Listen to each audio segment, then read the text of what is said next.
why everyone should care about bees. Bees help with pollination. They go from flower to flower and collect nectar, but while they are collecting nectar, pollen gets stuck to their fuzzy bodies. After they collect nectar from that flower, they go to a different flower of the same kind. While they are there getting nectar, some of the pollen falls off onto that flower, and that pollen helps that flower pollinate. Bees are very important because they pollinate over 1/3 of all of our fruits and vegetables. That means that a lot of our fruits and vegetables wouldn't be here without bees.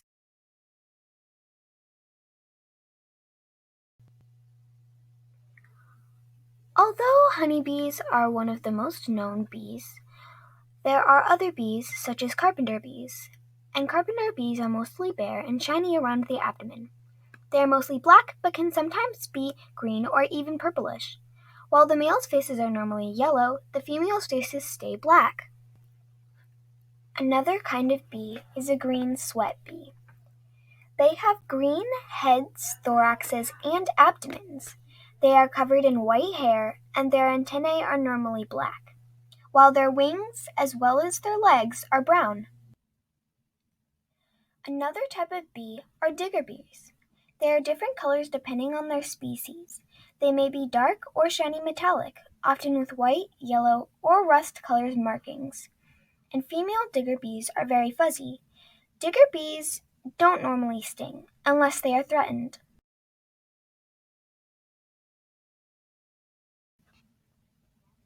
Honeybees are one of the main pollinators, but it isn't the only pollinator. There are other pollinators, such as ants, bats, beetles, mosquitoes, flies, wasps, butterflies, and even hummingbirds.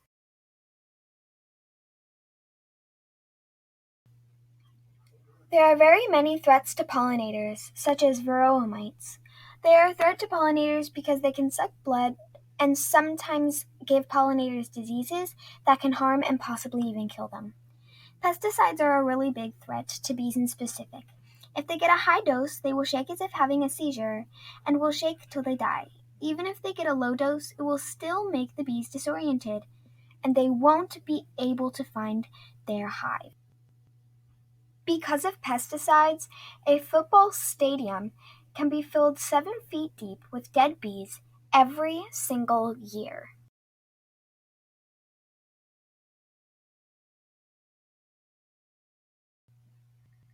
You can help bees and other pollinators by planting bee-friendly flowers, as well as flowers that bloom all year round. You can try to avoid pesticide contamination and educate others, as well as write letters, whether that's to newspapers, presidents, or mayors. You can also help by doing rooftop or backyard beekeeping.